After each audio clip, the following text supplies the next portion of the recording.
I'm going to be sharing with you some iconic and some not so much iconic, but some cool albums from my collection. Some that may surprise you that I own these. But anyway, come in and have a look.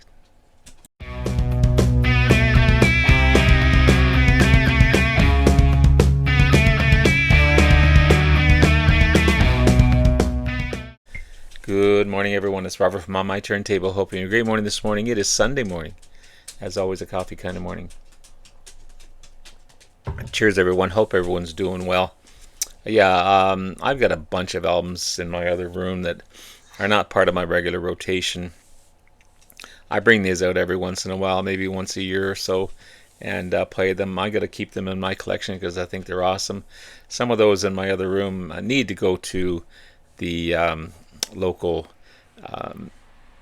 I call them value villages, but we don't have a lot of thrift stores around here. But I'm just too lazy to bring them. But I go through them every once in a while. I keep stuff that I'm considering trading in and selling, or just giving away in that room as well. So it's kind of you kind of close the door and forget about it, but they're there. But I did choose 10 that you may be interested in, and you may be surprised that I have them. So starting with this one here, how about The Red-Headed Stranger by Willie Nelson, the amazing Willie. He's such an iconic figure. This is the 18 studio album by Willie, 1975 release. The concept album, the album was inspired by The Tale of the Red-Headed Stranger, a song that he used to play when he was a disc jockey in Fort Worth, Texas. It's a concept album about a fugitive on the run after killing his wife and her lover. Certified multi-platinum, making Willie one of the most recognizable artists in country music.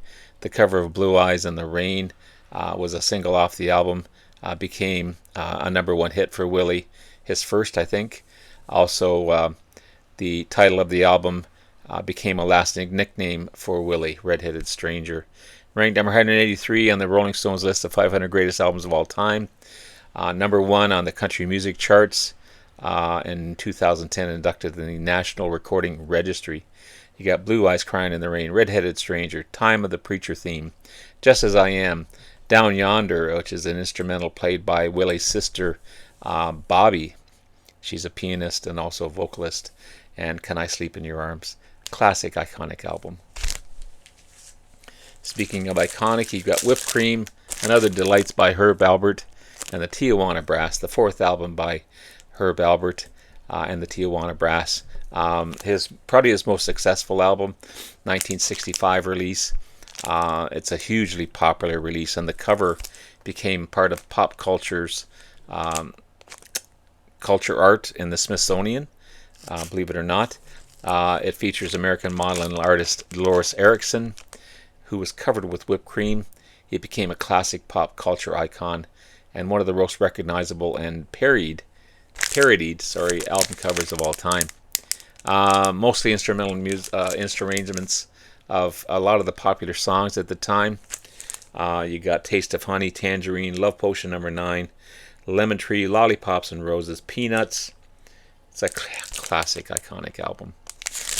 Happy to have it. It's got that beautiful purple quality label on it as well. Speaking of iconic albums, how about the Gunfighter Ballads and Trail Songs by Marty Robbins? The fifth album by Marty Robbins on Columbia Records in 1959, and peaked at #6 on the U.S. pop and country charts. Certified gold in 65 and platinum in 1986. Best known for his big single El Paso, a major hit on both country and pop charts, as well as the opening track Big Iron. That Big Iron was also part of the soundtrack for 2010 video game Fallout New Vegas, which is an excellent game also, by the way. You've got amazing stuff. It's also included on every revision of a list of 1001 albums you must hear before you die. You got Big Iron, Cool Water, Billy the Kid, and of course the big hit El Paso. Amazing stuff. Another iconic album, Johnny Cash at Folsom Prison. The first live album by Johnny, 1968 release, recorded at Folsom Prison in California on January 13th, 1968. The classic CBS label on here. He became interested in Folsom State Prison while he was in the Army. Johnny was in the Air Force, security service. And in '53, his unit watched Crane Wilbur's 1951 film about inside the walls of Folsom Prison. It inspired Johnny to write a song that reflected his perception of prison life, and the result was Folsom Prison Blues, his big hit. The song also became popular among inmates who would write to Johnny and ask him to perform at their prisons. Great bunch of tracks on this one. Folsom Prison Blues, Orange Blossom Special, The Long Black Veil, Jackson with June Carter, Green, Green, Green Grass of Home, I Got Stripes, Big Old Dirty Egg Sucking Dog, The Wall, 25 Minutes to Go, Dark as the Dungeon, I Still Miss Someone, Cocaine Blues, Send a Picture of Mother, Give My Love to Rose with June Carter, Flushed from the Bathroom of Your Heart, and Greystone Chapel with that iconic photo as well. Before Kenny Rogers was a huge solo artist, he was part of the first edition. This is the first edition with Kenny Rogers, 1971 Greatest Hits. It's a compilation of obviously the greatest hits on the Reprise label. There it is there. It's also a Canadian pressing. They were part of the California country rock, pop, and sometimes psychedelic rock era.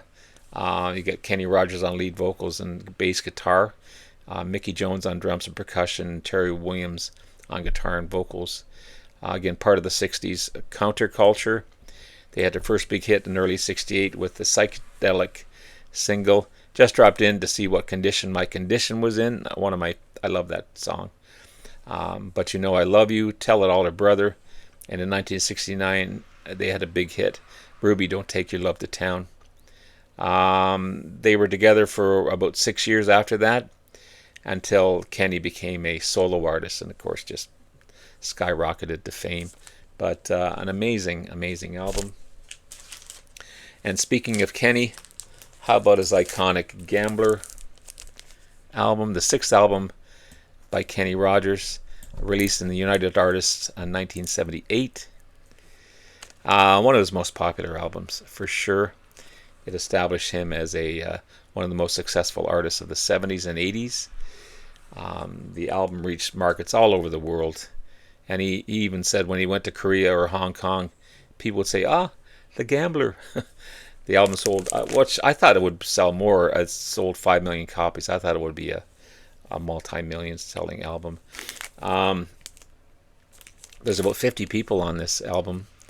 The ones I recognize are Dottie West, another great female country artist, the Jordanaires, who worked with Elvis, and Bill Medley, part of the Righteous Brothers. You got two big hits off of this one, The Gambler and She Believes in Me. But yeah, fantastic stuff. I couldn't go without showing a Canadian songbird icon, Miss Anne Murray, and her album Let's Keep It All That Way. Let's Keep It That Way. She was amazing. She's retired now, but she was a country, pop, and adult contemporary music star, selling 55 million albums worldwide over a 40-year career. She's won 4 Grammy Awards, also a Grammy Award for the Best Female Pop Vocal Artist in 1978. She opened the door for so many people, Shania Twain being one of them. She also won, again, 4 Grammys, 26 Juno Awards, which is our equivalent of the Grammys, 3 American Music Awards, 3 Country Music Awards. She's been inducted in the Canadian Music Hall of Fame, the Juno Hall of Fame, the Canadian Songwriters Hall of Fame. She's a member of the Country Music Hall of Fame Walk of Stars in Nashville. She's got her own star on the Hollywood Walk of Fame in L.A., the Canadian Hall of Fame in Toronto. She's just a huge, iconic girl from the East Coast. She's 10th on the list of Billboard's 50 biggest adult contemporary music stars ever. This is their 14th studio album. It's got two big hits on it: "Walk Right Back" and by the Everly Brothers, and "You Needed Me," which became her biggest hit ever. Number one in the States, number one in Canada, all over the place. Amazing stuff. I've got two copies of this next one. One is a Broadway version of Jesus Christ Superstar. This is an amazing album and musical by Andrew Lloyd Webber and lyrics by Tim Rice. Loosely based on the gospel account of the Passion, the the psychology of Jesus and the other characters, and much of the plot is around Judas, who was after Jesus. You know the whole story. It's a rock opera, and it's just amazing. When they started, they had trouble backing funding for this one, but they released the concept album in 1970, which led to the Broadway stage debut in 1971. And in 1980, this album was grossing, or the musical, was grossing $237 million worldwide. That's just remarkable. It was the longest running West End musical until Cats came about. Two major stars off of this one. Ian Gillan, from a little band called Deep Purple, plays Jesus, and Yvonne Elliman plays Mary Magdalene. Brian Keith is also Annis in this one.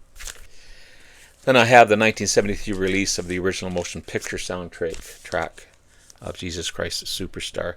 I saw this in the theater a couple of times for sure. It's an amazing stuff. I don't know if you can still get it off of media. I'm sure you can. But you got Ted Neely as Jesus Christ, an amazing vocalist in his own right. Carl Anderson, another huge vocalist. Yvonne Elliman's in this one. Brian Denon is in this one. Remarkable stuff. And comedy albums. I've got a ton of comedy albums from Bob Newhart to all kinds of people, some body stuff and things. But I picked out two. And I know the controversy that this guy is involved in. But before all that, to me, he was a funny, iconic guy. This is Bill Cosby and the album Revenge. Who knows what's going on with that? I look at the artist and what the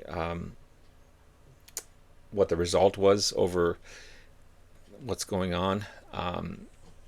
This is the fifth album by Bill Cosby, recorded live at Harrah's in Lake Tahoe. Won a Grammy in 1968 for the Best Comedy Album. It talks about his childhood and the memories of his childhood. It also introduces Fat Albert, which was a huge cartoon when I was young. The track Buck Buck contains Cosby's first recordings mentioning Fat Albert, his Philadelphia childhood friend. And that was a huge cartoon. Hey. Old Weird Harold is another one. Classic, iconic stuff for sure. Unfortunately, crap happens like that. You don't know people. And this guy here, George Carlin and Class Clown. It's iconic. The fourth album by George Carlin, recorded in 1972 at the Santa Monica Civic Auditorium in California. Released in September of that year. He relives his childhood, his youth, talks about the Vietnam War, a bunch of taboo subjects. Also, it contains 7 words you can never say on television. That iconic thing. Now it's pretty tame now, but at that time, he was harassed for over a year after releasing this album because of the controversy of those words. But he went on to use profanity throughout the rest of his career. But ironically, this album was selected for preservation at the National Recording a registry, sorry, due to cultural, historic, and artistic significance. So there you go. You can say whatever the hell you want, and it still becomes part of National Recording Registry. But classic, iconic comedy album. So there you have it, guys. You might be surprised of these ones, but they're still part of my collection, and I cherish them. I don't play them they're not on a regular basis, but every once in a while I bring them out and play them. But have yourself a great rest of the day. Love you all. We'll talk to you again soon. Bye now.